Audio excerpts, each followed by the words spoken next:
Welcome to CSIS Online. The way we bring you events is changing, but we'll still present live analysis and award-winning digital media from our Dracopolis Ideas Lab. All on your time, live or on demand. This is CSIS Online. Good afternoon, everyone, and welcome. My name is Dan Rundy, and I hold the Schreier Chair here at CSIS. And I also lead the Americas Program. Thank you for joining us today for a conversation on establishing a cybersecure North America. Before we formally begin, let's take care of some logistics. This event will last approximately 60 minutes. Following the panelist remarks and a moderated discussion, we will field questions from the audience. We ask our audience to submit questions by clicking on the Ask Live Questions button on the event webpage. Please note that this live stream discussion will be recorded and made available on the event webpage immediately following this event. Again, good afternoon. Thank you for joining us today. The United States, Canada, and Mexico have a shared economic and digital future. The COVID-19 pandemic has catalyzed the transition to a more digital world, a more digital economy, and a more digital workplace. With the rise of digital commerce across borders and within the context of the U.S. Mexico-Canada Agreement, USMCA, managing shared cybersecurity issues is a challenge that will require hemispheric collaboration. The growing cyber landscape provides the region with an opportunity for collaboration with its ability to transcend borders, which is followed by the necessity of securing its limits. Some leaders have indicated that future policy should include managing the immediate threat of ransomware and building a more robust and diverse workplace to help prevent these threats. The worldwide information security market is forecast to reach $170 billion in 2022 as issues such as destructive attacks, massive data breaches, and attacks on critical infrastructure increasingly become issues of national security. Given the exponential growth of cyber attacks, cybersecurity task forces are being incorporated into the fiscal budget of all three North American countries. During our conversation today, we will discuss the future of cybersecurity and potential opportunities for collaboration in the region. CSIS is very fortunate to have three great speakers with us today, as well as a great moderator. Our moderator will be Ms. Gladys McCormick, a senior associate with the CSIS Americas Program and professor at the Maxwell School at Syracuse University. At the Maxwell School, Ms. McCormick holds the J. and Debbie Moskowitz Endowed Chair on Mexico-U.S. Relations. Her research includes the political and economic history of Latin America and the Caribbean, corruption, drug trafficking, and political violence. Gladys, that's a lot of happy topics you work on. She also comments and writes opinion pieces on topics related to security issues in Mexico, including the critical issue of cybersecurity. We're really pleased that she's able to join us today. Gladys, over to you. Thanks so much. Hi, thank you so much, Dan. I really appreciate being able to be here with our illustrious panelists, and even more so to be able to discuss this very timely topic. So I'm going to go ahead and without further ado introduce our three speakers. So first we will be hearing from Suzanne Spalding, who's a senior advisor for Homeland Security for the CSIS International Security Program and is director of the CSIS Defending Democratic Institutions Project. Ms. Spalding previously served as Undersecretary for the Department of Homeland Security, where she led the recently named Cybersecurity and Infrastructure Agency. At the agency, she was charged with strengthening cybersecurity and protecting the nation's critical infrastructure. She has extensive experience in advising businesses and governments on how to manage security risks posed by cyber attacks, and has served in Republican and Democratic administrations on both sides of the aisle in Congress. Ms. Spalding is incredibly knowledgeable about the intersection of cybersecurity and critical infrastructure, and we're grateful that she's able to join us today. Manuel Ignacio Alcázar Villarreal is currently the director of the MB Consultores, where he develops strategic risk assessments, evaluates security conditions and risks at the subnational level for companies, and trains companies to develop risk assessments and strategic intelligence products. He previously served as the advisor for the unit chief for Mexico's Naval Intelligence Unit, where he evaluated organized crime capabilities and assessed various impacts of Mexico's national security strategy. Prior to his work at the Navy Secretariat, Mr. Alcázar served as Deputy General Director for National Security Affairs with the National Security Council in the Presidential Office of Mexico. In this capacity, he helped coordinate the National Development Plan for the country. He coordinated the writing of the National Security Program and followed the National Risk Agenda for the Mexican government. He has served in various capacities in public office, including the Public Security Secretariat of the state of Chiapas, the Federal Register of Voters, and in the Municipal Public Security Secretariat, among others. We are very honored to be able to hear his insights today. And last but not least, we have Vincent Rigby, who is a senior advisor with the CSIS Americas Program. He is the former National Security and Intelligence Advisor to the Prime Minister of Canada, Justin Trudeau, a position he held from January 2020 until September 2021. Prior to this appointment, he was the Associate Deputy Minister of Foreign Affairs and Global Affairs Canada and an Associate Deputy Minister of Public Safety Canada. From 2013 to 2017, Mr. Rigby was Assistant Deputy Minister for Strategic Policy at Global Affairs Canada, where he was responsible for providing integrated strategic policy advice related to the foreign policy, international assistance, and international trade streams of the department. He also carried out various additional roles as Deputy Assistant Minister. Mr. Rigby was also Vice President of Strategic Policy and Performance Branch of the former Canadian International Development Agency and Executive Director of the International Assessment Secretariat of the Privy Council Office. He has over 14 years experience in Canada's Department of National Defence, and we're honored that he's able to participate in today's conversation. So without further ado, just to explain to everybody what our format's going to be, we're going to allow for our three speakers to give some opening comments about ballpark like 5-6 minutes. And then we have a series of questions that we're going to be discussing amongst ourselves before we open up to the broader audience Q&A. Our order is going to be Suzanne, Manuel, and then Vincent's going to round us out. So Suzanne, I turn the floor to you now. Great. Thank you very much, Gladys. It's an honor to be part of this conversation with these very distinguished fellow panelists. I'm looking forward to a great conversation. As you and Dan have noted, I mean, there are many issues really in the critical infrastructure, security and resilience arena that benefit from cross-border collaboration and agreement. But I think none more so than cybersecurity. When I was the Undersecretary at DHS, I worked closely with our North American partners on issues around critical infrastructure, security, and resilience. And I will say that, you know, this was back in the time period 2013 to 2017, that the physical connections there received perhaps the most attention. In my world, that was around the electric grid, for example, or other physical assets that were located along our northern and our southern border, pipelines, you know, those sorts of things. And we had great conversations. I chaired the Electricity Subsector Coordinating Council, co-chaired with with the Deputy Secretary of Energy on the government side, and then Tom Fanning on the private sector side. And we met several times a year with CEOs from electricity companies, and included in those conversations were our northern and southern partners, Canada and Mexico. And those discussions really were very helpful in bridging that connection between cyber and physical, which is something that I have always been very passionate about. I think it's critically important that even as we focus on the physical elements that are along our borders, that we increasingly understand, of course, that cyber knows no borders, that it is the ultimate in boundaryless risk.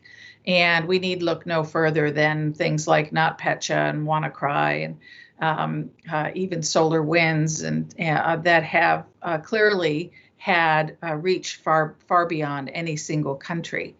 But it's also really important to understand the connection between that cyber risk that knows no borders and the physical consequences that it can create.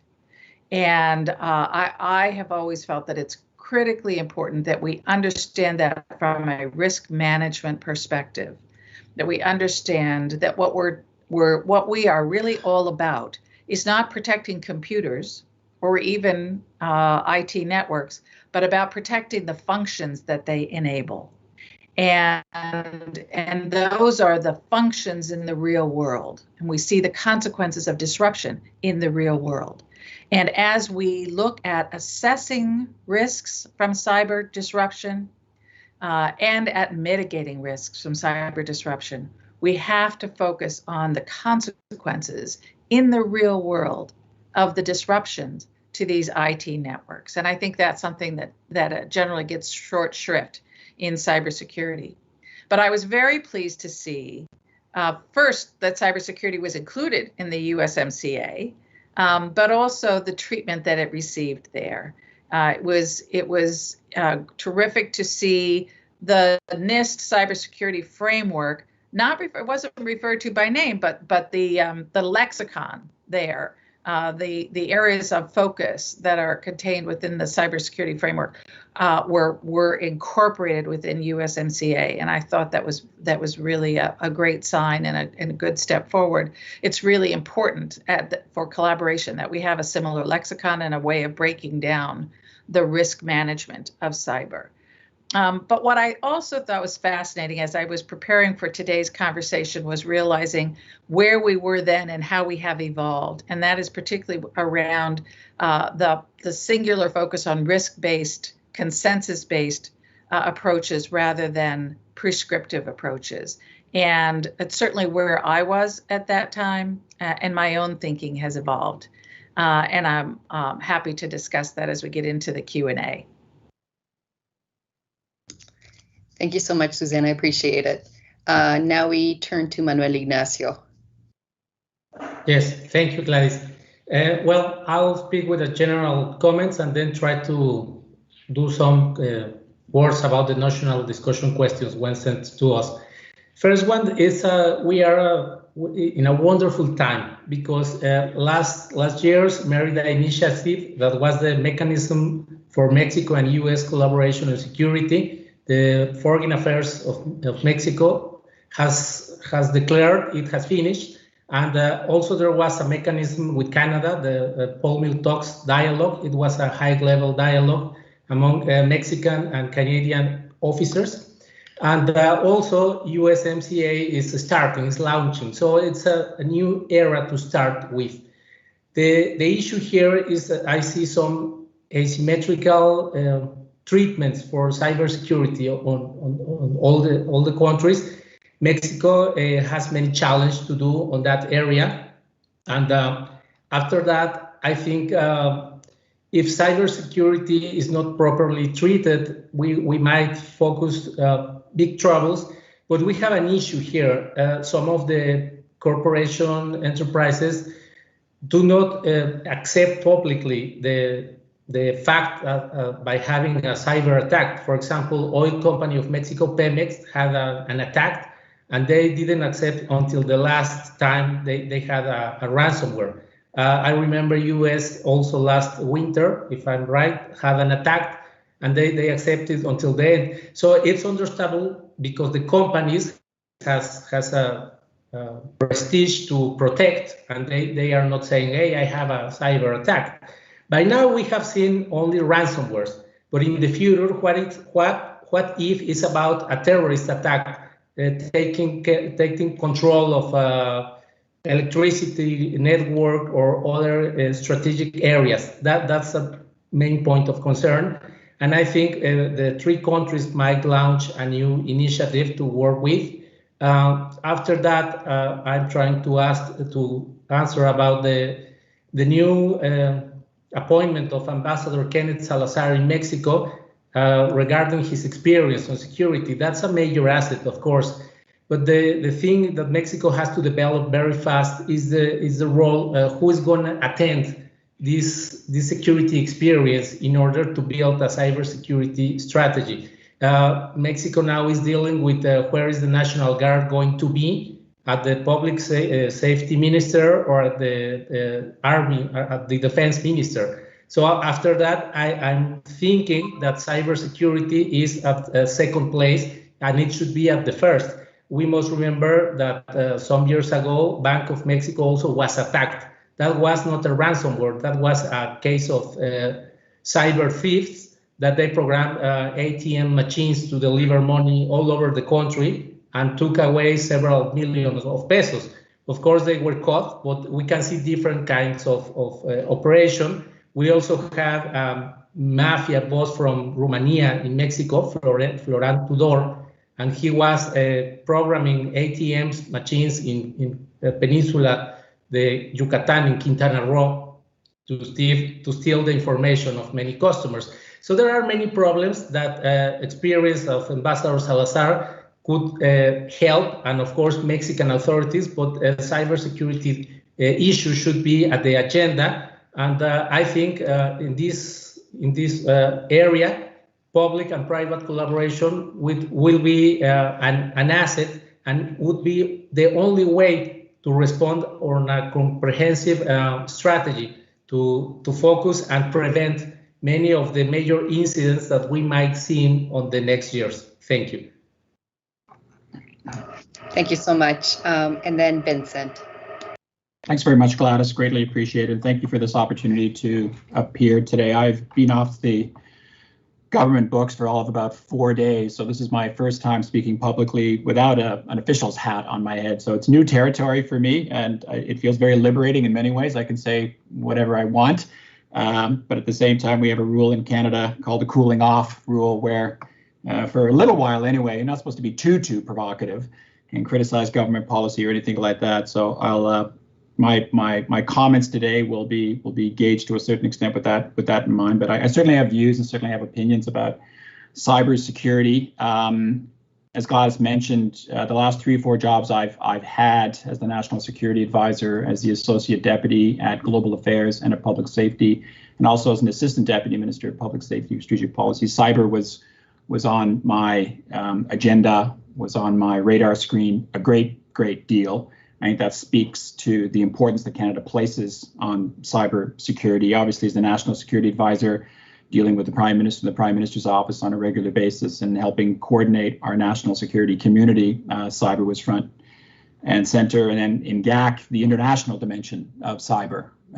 We talk a lot about cybersecurity and cyber defenses, but there's an international dimension in terms of state norms, normative behavior, et cetera. And the U.S. has been playing a pivotal leadership role in that respect, and Canada has played a role in that. And I, on the GAC side, worked a little bit there. And then public safety is actually our policy lead for cybersecurity. We often think of CSC, Communication Security Establishment, as sort of the face, and the Cyber Center is the face, but the policy lead is with public safety. So I had a chance to work with my colleagues there in terms of putting together the national security policy, the cybersecurity policy, and all of its elements that were wrapped up in an action plan. Listen, three quick comments from me. The threat and the Canadian perception of the threat, and I think that really we do have to start with the threat before we start talking about responses. A little bit about Canada's own response very quickly. There are many elements, and perhaps I can tease those out in the question and answer session. And then finally, just some ideas as we move forward for North America and how our countries work together. And we could individually, the 3 countries have the best national strategies and the best national action plans in the world, but if we don't work together, ultimately they're not going to be successful. So we have to work with a lot of like-minded and a lot of allies. But for Canada, I think we feel we do have to start with our North American neighbors. Just on the threat, I mean, for Canada, this is seen as a serious threat to our national security, to our economic interests, to our critical infrastructure, and also to individual Canadians, quite frankly, and they'll be affected every single day. And we see the threat as evolving. It's becoming more complex. There are many more actors. They have access to many more tools and more easier access to a lot of those tools. So Canada gets that threat. And so whether it is cybercrime, which is perhaps in many respects the most pervasive and prevalent threat to Canadians, online fraud, ransomware, which is already being mentioned, theft of personal data, etc. From the cybercrime piece to state actors who again capable of ransomware attacks, critical infrastructure, the theft of intellectual property, which I think we're all very, very concerned about these days, especially in the context of COVID, where I think all of our countries, if I'm not mistaken, certainly Canada, has had to call out certain state actors for trying to steal our intellectual property from health organizations, from biopharmaceutical companies, et cetera, because other nation states are after our secrets and our work on vaccines, et cetera. And also the work of states in the area of disinformation, which I also feel is a cyber threat, and countries using cyber techniques to disrupt our democratic processes, not just elections, but writ large in terms of messaging that can undermine our democracy. The threat is very, very, very serious. And so I don't think that's a great necessarily newsflash for anybody as part of this conversation. But for Canada, we put it right up at the top in terms of threats to our national interests. And so from that vantage point, I think we all have to start with a threat and our appreciation of it. Canada has responded, I think, quite well. And we've had a pretty good narrative and a pretty good story over the last number of years. And again, I can go into some of the details if necessary. People are interested in the Q&A session, but we've had a cybersecurity strategy. We've had a very, very pragmatic, concrete action plan to implement that strategy. We put money behind it.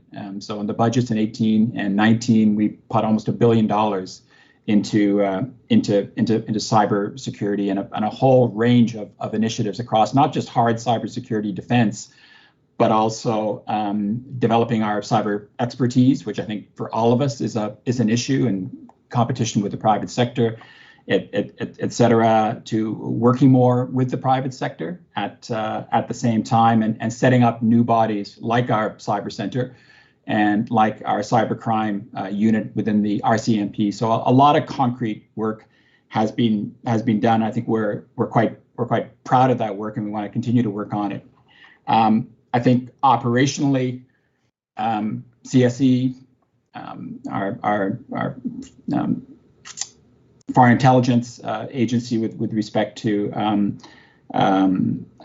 also our National Authority for Cyber does a lot of our cryptological foreign intelligence gathering, and then the Cyber Center underneath of it. I mean, they've done an outstanding job in terms of defending government systems. And I think that Canada, on a consistent basis, is rated pretty highly in terms of its defensive systems, putting key government departments, the vast majority of them, behind a security perimeter, and then taking those lessons learned and reaching out more broadly to the Canadian public, and in particular the private sector, and applying those lessons as much as possible in terms of threat assessments, in terms of best practices, in terms of sharing alerts, et cetera.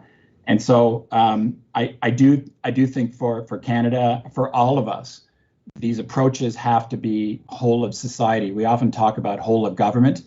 We talk about a whole of Canada cyber strategy, where we're working within government, but we're also working with the private sector, universities, institutions, et cetera, critical infrastructure leaders, and we're working with individual Canadians, because individual Canadians, especially with respect to cyber crime, are definitely targets, without a doubt.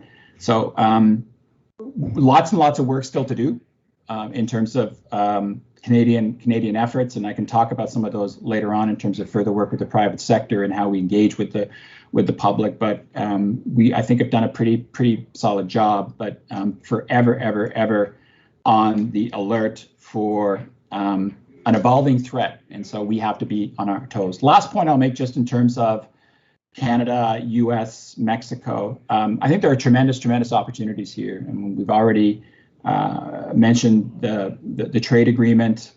I think that Susanna mentioned for Canada, U.S., the electrical grid and the work that's been done there. I think that there's some really strong initiatives that have been undertaken on that angle.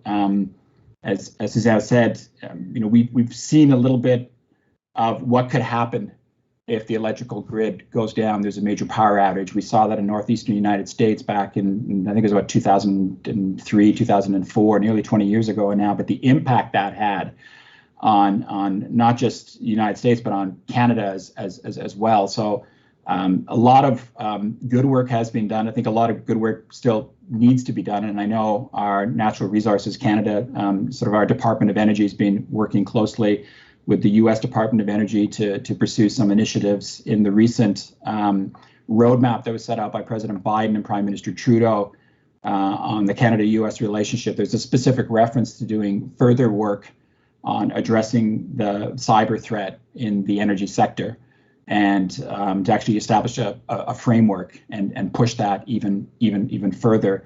And again, the clause in the free trade agreement, I think is very important in terms of serving as a basis to move forward. So lots of opportunities there.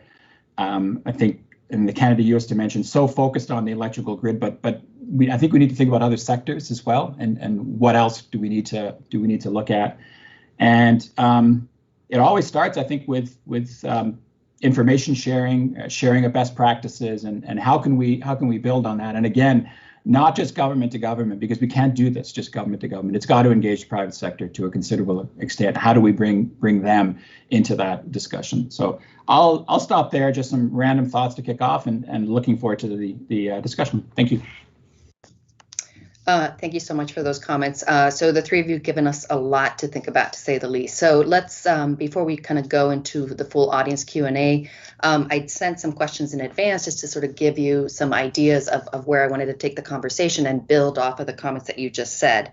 And for the first question, we're going to kind of drill down on the USMCA, and I want to sort of ask Suzanne to take point. The second question, I wanted to speak a little bit more in detail about Kenneth Salazar's appointment as ambassador to Mexico, and ask Manuel specifically to kind of go a little bit further. And then the last question is for Vincent. And it's really sort of thinking through kind of the regional security elements of what he was discussing, in the sense of lessons learned, how they're applying within Canada, but taking those lessons more broadly into a regional focus that straddles both government and then private sector initiatives. And, you know, I'll pose these questions and ask one of you to start. But again, it's part of a conversation, so I'd encourage the other two to speak as well. So Suzanne, you were talking about sort of the USMCA, and you alluded to the fact that within the USMCA, Article 19.15 sort of sets up that framework for a cooperative idea in terms of sort of how to tackle issues of cybersecurity, right? And I very much appreciate that, because that's one of the ones that holds so much promise in terms of actually laying the groundwork for how those discussions should move forward. But let's think through the fact that right now, as we speak, there's a whole series of arguments and negotiations over the dispute mechanisms that are occurring, right? So I'm just wondering, within the broader scope of the USMCA and, you know, the various sort of issues as we sort of think through from going from the agreement to actual application, if you could talk a little bit more about how cybersecurity fits into other parts of the USMCA besides Article 19.15. So I'll leave it at that, though it would be really fun to continue discussing that. And I know in your comments, and these were picked up by our other speakers too, you discussed issues of the electrical grid and how the US and Canada right now, they're fully integrated, right? And Mexico is partly integrated. And then we could sort of think through more broadly about issues of pipeline and intellectual property rights as well. So I'll leave it at that. Okay, well, that's a lot. So yes, basically pick whatever you want, and we can see where Manuel and Vincent want to go with as well. Great. So yeah, so I think the Article 1915 is interesting in a number of respects. I take your point. I think it is always the case that cybersecurity is relevant to the broader issues. Certainly it's relevant to the digital trade issues that are covered in the USMCA. And one of the things that I think is so interesting about so many of the issues within that agreement is that they really strike me as, in many ways, a reaction against what we have seen in totalitarian regimes. And so we have this conceptual debate going on about what the internet should look like, right? Free, and open and interoperable, or set up in country by country stovepipes, for example. We've seen the use of cybersecurity for what are really protectionist purposes, and you see that reaction against that in the USMCA digital trade provisions as well. But everything that we do these days, right, is relevant to cybersecurity, or cybersecurity is relevant.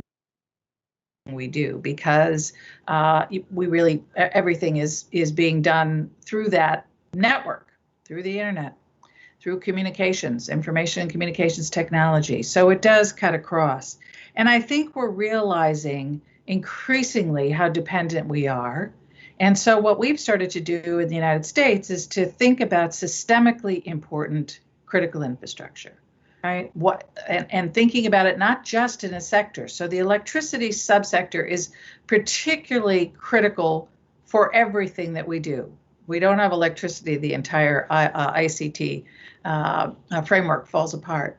But it is also the case that there are other systemically important areas, and the way we identify them as systemically important is we look at their interdependencies and the cascading consequences if they are disrupted. And then that's where you focus your resources.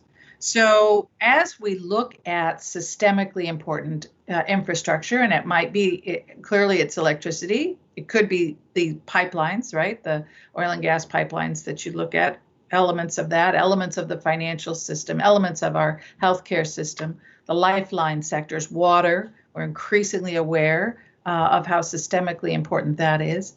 As we identify those really critically important parts of critical infrastructure, we begin to ask serious questions about the degree to which the market will bring those elements to the level of cybersecurity that their systemic importance warrants. And so this is what I was alluding to in my opening remarks. One of the provisions within that 19.15 is an emphasis on using voluntary, it doesn't actually use the word voluntary, but it says risk-based approaches may be more effective than prescriptive regulation, right? And emphasis on using risk-based approaches, which I think is absolutely dead on, critically important, but that rely on consensus-based standards and risk management best practices. All of that I think is really important to identify, protect, detect, respond, and recover. The one thing I think where thinking is evolving is on the real reluctance to reach for prescriptive solutions. And this is why I crept up to this through talking about systemically important critical infrastructure. Because I think we see in the United States a growing willingness to seriously consider mandatory for systemically important critical infrastructure, perhaps some basic best practices that must be implemented. So putting some requirements on those systemically important parts of our infrastructure, on mandatory reporting of incidents. We have in all of our states, we have mandatory reporting of breaches, breach notification, if it affects PII, right, private information of individuals. But now we're talking about mandatory reporting of significant cyber incidents, which has been a non-starter. It's been talked about for years, but it's been a non-starter in the past, but seems to be getting some real traction. I think it's really, I serve on the Cyberspace Solarium Commission, and this was one of our recommendations. It was a body created by Congress to provide recommendations for better cybersecurity strategy. And we worked very hard to make a whole series of recommendations to make the market more effective. Because at the end of the day, we still believe that wherever you can rely on market forces and voluntary approaches, that is the best. But then we recognize that there are places where, and times when the market is just not going to get you there, and some mandatory approaches may be required. And as I alluded to, that has been an evolution in my own thinking, and it'll be interesting to see as we move forward on that how Canada and Mexico react, given where we have been in our discussions as reflected in USMCA. Thank you so much, Suzanne. That was wonderful. And I appreciate you also sort of alluded to this issue of mandatory reporting, in part because that was something that was echoed in Manuel's comments earlier about the fact that some companies sort of choose to, at the very last minute, disclose that they were under attack and others not so much.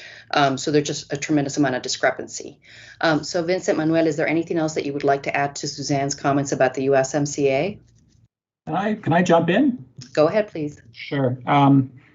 So great comments from Suzanne. I really appreciate it. And I think I agree with virtually everything she just said. I mean, it's a very interesting article, and I read it again in preparation for this this roundtable, just to remind myself of some of the specifics. I'm quite taken by build respective national entities responsible for cybersecurity incident response, and I do think that's an extremely important point. It goes to what I said at the outset. I think you have to start with strong national strategies and implementation plans and do your work at home. And so the interconnectivity between our economies and it's critical, but if we don't have a strong home game, if you want to call that, then that's going to be a bit of an issue. And I think we're all in reasonably good shape in that respect. And if anyone disagrees with me, that's fine. But I think that we have to build up our resiliency at home and then from there move out. Strengthen existing collaboration mechanisms to identify and mitigate threats. I agree. In government, I was always amazed when we talked about new institutions, new mechanisms. Officials would run out of the room screaming, "Oh God, not more governance, not more committees, not more binational task force, et cetera, et cetera." But I do think it's fair to ask the question, okay, let's strengthen the existing mechanisms, but is there space for new mechanisms in some places? And I think that's a fair question. And I mean, I can talk about this when we get to the third question, but I know there's out there publicly some proposals with respect to some kind of a mechanism for better information sharing and best practice sharing between government and private sector across all three of our countries, and whether that using some domestic models. There's a domestic model in Canada, for example, that's been cited in at least one or two pieces I've seen recently. So I think that's a fair question to ask. And the risk-based approach versus regulations. I mean, that is a really interesting question. We could probably spend hours talking about this, and I think Susanna hit the nail on the head. That I think there's a strong rationale and a strong argument for the risk-based approach, and I see why it's taken here. But I know even in Canada, I mean, you're talking about the U.S. example. Here in Canada, this is a very, very lively debate. We all know that there's tremendous underreporting when it comes to cyber incidents from the private sector. It's not just that they inform us late. Sometimes they don't inform us at all. And we see a lot of these stats with ransomware and all kinds of other cyber activities, and we know that those stats are not accurate. And oftentimes, and it's not just about the stats, it's about what we actually do in response. And so there has been talk in Canada about mandatory reporting. There has been talk in Canada also about mandatory minimal standards in sort of critical sectors, infrastructure sectors, that if they were to go down or be severely harmed by a cyber attack, would have tremendous impact right across the country for all Canadians, and again potentially in the United States and even in Mexico. And so if there aren't minimum standards, and if we're not holding the private sector to account in some of these areas, and they're not doing the absolute minimum they need to do, and we don't have that regulatory framework, are we selling Canadians short, and are we doing the best we possibly can? So it's a lively debate here, and I don't know where it's going to go. It's been talked about publicly a little bit, but it'll be very, very interesting. Very interesting. Thank you. Thank you. I just two very fast points.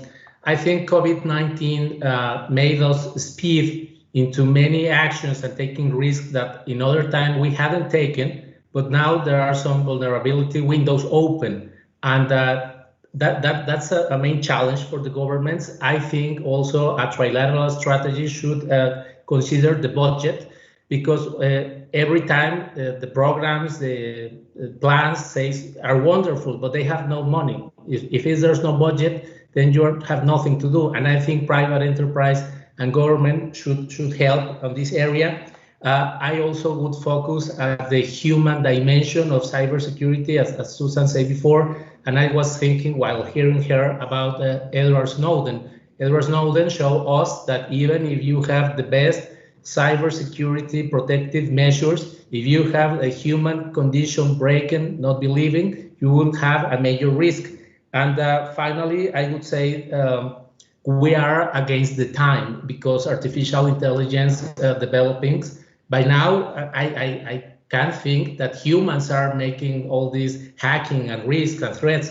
But of course, in a few 5 years, maybe 4, artificial intelligence and algorithm would be self-programming to do some hacking. That's the main point. And that would be my comments for this. Thank you.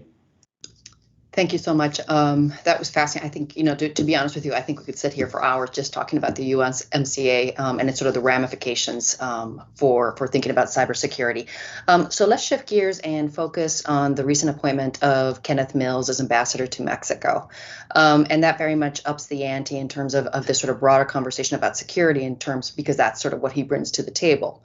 And Manuel briefly alluded to the idea of symmetry in terms of sort of he's going to be a key asset who's going to both be sort of representing the U.S. interest in Mexico, but more broadly speaking, also helping sort of address some of these issues of asymmetry and parity, both thinking in terms of resources, knowledge, access to technology, and so on.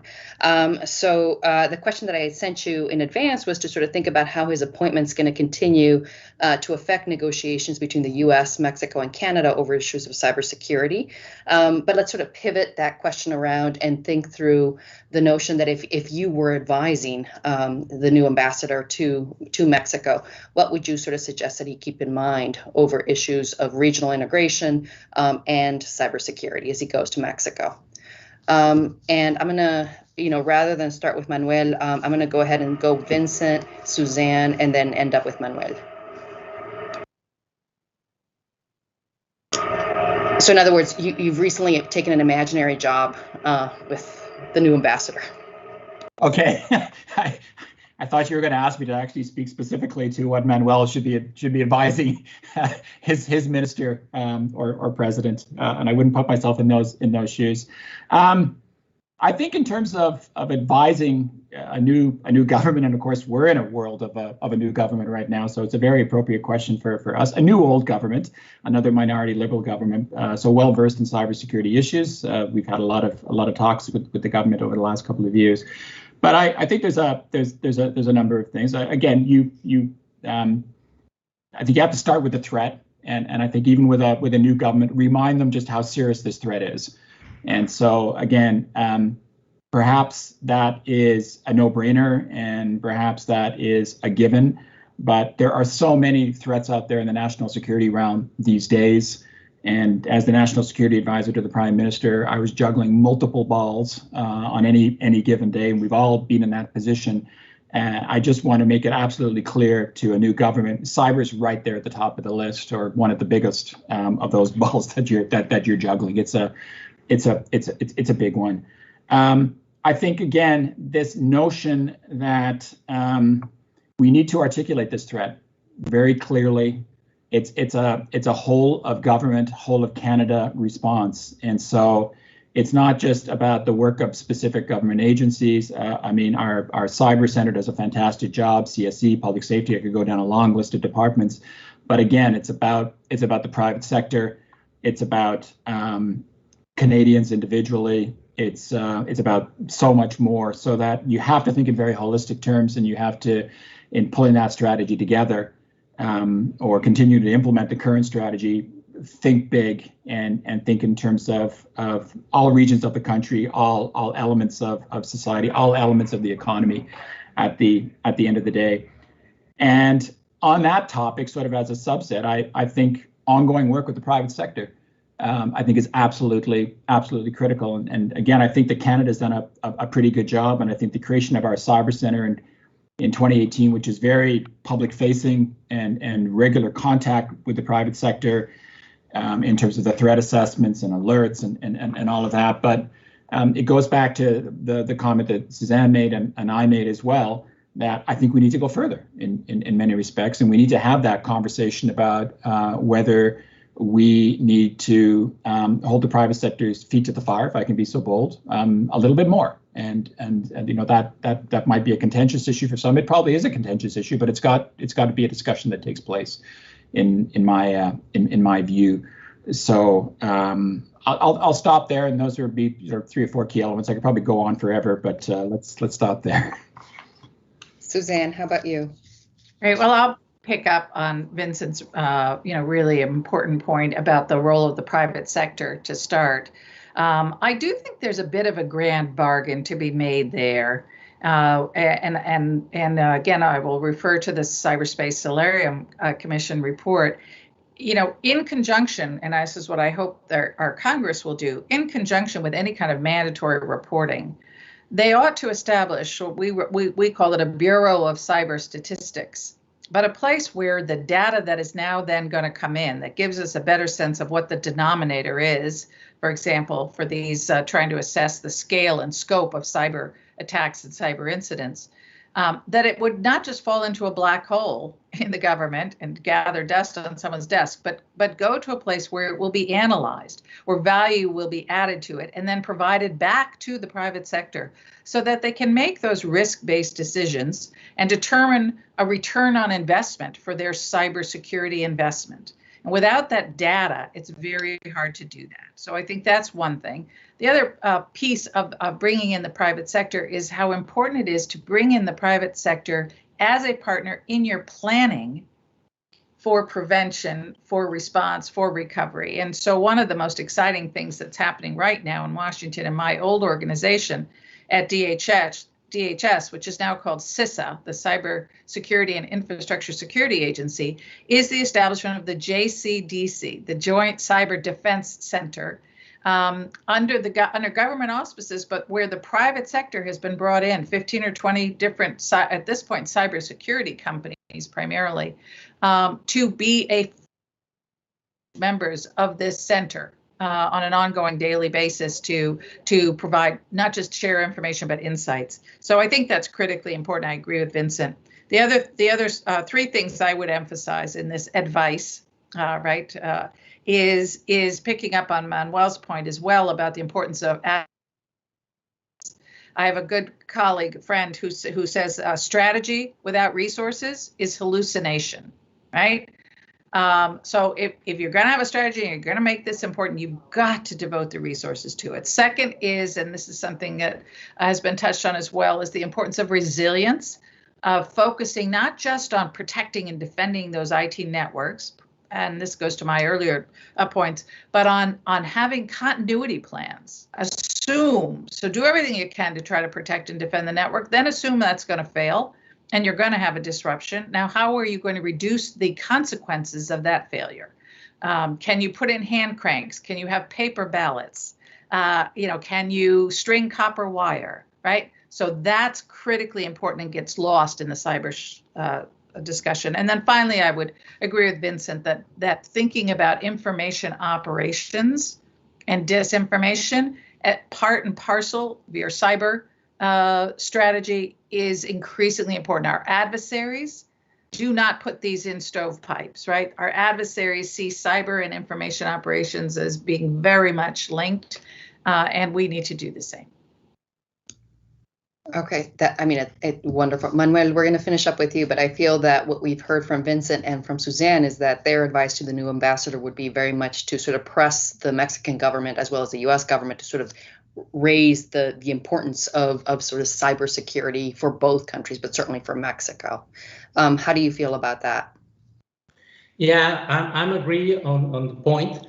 And I should suggest that it would be easier to take the common efforts among Mexican and U.S. governments. For example, by now, Mexican government has said that they are going after the money, and the finance intelligence unit is working so hard.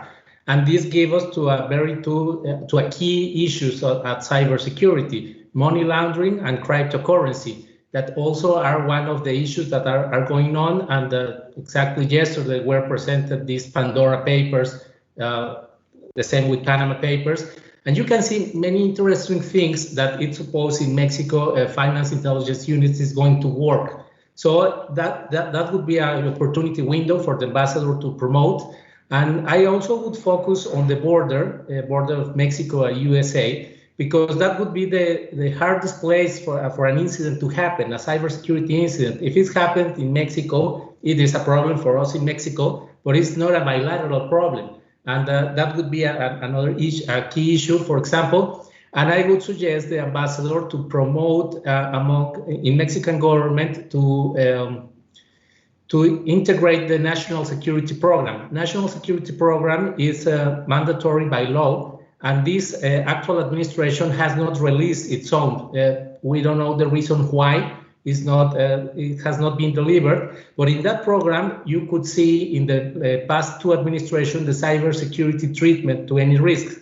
So it's very important to have that program going on, and particularly because last year Mexican government changed the national security law to have United States agencies reporting all their meetings in Mexico. So in order to complete all this process, I think it would be very, very appropriated. And finally, I think the ambassador should propose a common trilateral risk agenda for cybersecurity. That would be the starting point. Of course, it would be coded out, but we must have a common understanding point. That would be recommendations. Okay, well, now we only have to hope that the ambassador's going to be watching the recording, because I think the three of you have given him excellent advice. Let me start actually kind of pivoting to some of the questions that we're getting from the audience in tandem with this third question, which is thinking through not just public-private partnerships, but how to increase a regional alliance. And I was asking Vincent to sort of think this one in terms of taking point. So that would be one. But as you reflect on that, there are two issues that we haven't necessarily sort of discussed in detail. One of them is the role of artificial intelligence. And then the other one is the role of sort of this discrepancy in terms of what some individuals could label an arms race in terms of who knows, who has sort of the technological wherewithal, like the latest and greatest in terms of access to technology, right? Is it government? Is it the private sector? Or is it, for example, transnational criminal organizations or governments who are not friendly to our region? So I want to sort of fold that into sort of our next round of questions. So again, the next round, and I'll ask Vincent to go first, and then the other two can sort of jump in as they'd like. But it's more sort of this kind of regional approach, one that includes both private-public partnerships, and then sort of dovetail into some of the technical parts of that conversation. Sure. So I can take an initial kick at the can on this one. And with respect to our regional approach, I mean, I think the three of us have already touched on a number of issues, so I don't want to be repetitive, but I think we've come to ground on at least a couple of ideas. I like Manuel's idea of some kind of a trilateral strategy, a trilateral assessment, a joint threat assessment even would be a good start. And so that, you know, going back to my initial comments where you have to start with the threat, do we all agree on the threat and the seriousness of the threat from a national perspective, but more importantly from a regional perspective? And so coming to ground on that, I think would be a good idea. From a Canada-U.S. perspective, as Suzanne and I both said, I mean, I think it's been very, very focused on energy and the electrical grid up to this point, and rightly so. I mean, it's perhaps the most vulnerable potentially to a cyber attack, and a hit on one country is going to have a tremendous impact on the other country. So I get all that, and there have been, you know, security and resilience strategies. There's actually a joint U.S.-Canada electrical grid security and resilience strategy that has a cyber component. And as I said earlier, we're looking at other initiatives we can pursue with the U.S. and we actually have a reference to a framework for cybersecurity cooperation in the energy sector as part of the Prime Minister presidential roadmap. But I don't think we can put all our eggs in one basket, and there are a lot of other important critical infrastructure sectors that are out there. We named 10 sectors that we consider to be, you know, sort of top of mind for critical infrastructure. Everything from transport to health. The financial sector, I think, is a huge one, especially in the context of the free trade agreement. So are we looking at some of these other sectors, and do we need potentially some trilateral strategies on specific sectors. So and maybe even on the electrical grid. And again, from a Canadian perspective, for the electrical grid, it's all about the United States. But I think, if I'm not mistaken, correct me if I'm wrong, Manuel or Suzanne, I mean, your electrical grid has overlapping connections as well. So do we need some kind of a trilateral strategy there? And then the third point I'd make, just on the regional approach, and 2 quick comments on AI and technology. I go back to what I said earlier: exchange of information and best practices sharing, and that's in the CUSMA agreement and in 19.15. And I think we have to look at some ways we can operationalize that, so to speak, and again, bringing in the private sector. So I mentioned earlier, I've seen a number of other institutions and commentators talk about the Canadian Cyber Threat Exchange, which was created about 7-8 years ago, which brings it's basically run by the private sector, and they exchange threat assessments and they exchange best practices, and they bring the government in as well, and have some very, very robust discussions. And it's being contemplated that maybe we want to look at this as a model for some kind of a tripartite information sharing mechanism. So again, as I said earlier, people run for the doors when they hear about new mechanisms, and CUSMA has been very clear we should build on existing mechanisms. But I think you need to ask the question, where there are gaps, sometimes you do need new mechanisms. So is that worth following through on? Just on AI, I'm no expert on artificial intelligence, but I mean, it's got an offensive dimension, it's got a defensive dimension as well. And so I think from a Canadian perspective, we look at the tools that cyber threat actors are using and the employment of artificial intelligence. And then in terms of our defensive response, we've got to be at the top of our game in terms of an artificial intelligence response and how we counteract that as part of that ongoing chess game. And so we think about it a great deal on the Canadian side as to how we measure up. And as part of our strategy in 2018, one of the pillars is on the cyber ecosystem and building up our expertise, both in terms of human expertise and recruitment from universities and so on. As I said, I think we're all facing that challenge, but also just in terms of technology and how we build up that technology. And then just that last question about an arms race and who's got the upper hand here. I mean, I go back to the point I made at the beginning. What's scary now is that cyber criminals, for example, they don't have to be experts. They can download some of this stuff off the internet. They can get a lot of it. I was going to say at the corner store, but I mean, I'm just being facetious, but not that facetious. And so you've got the super high tech, scary stuff like you saw with SolarWinds, which I think everybody agree was like really quite something, down to the common cyber criminal who is doing this stuff in a garage and doing unbelievable damage, whether it's ransomware or online fraud or whatever the case may be. So I guess it just runs the whole spectrum, and you've got to focus on all of it. You've got to keep your eye on the entire playing field if you're going to be effective in terms of response. Thank you. Thank you. So just 1 minute for closing remarks, 1 minute from Manuel and then 1 minute from Suzanne. I'm not sure if you'd like to sort of talk a little bit about this AI, sort of the technological arms race. Manuel? Thank you, Gladys. Well, thinking about these regional islands between Canada, Mexico, and United States, I think it's quite important because the presence of China and Russia. I was thinking about Guatemala, the southern border of Mexico, having a free trade agreement with China. And a couple of days ago, the vice president of Huawei was released in Canada, and she was able to return to China. So we see all this pressure, and we can see also these informal economy nets taking many goods and products from China.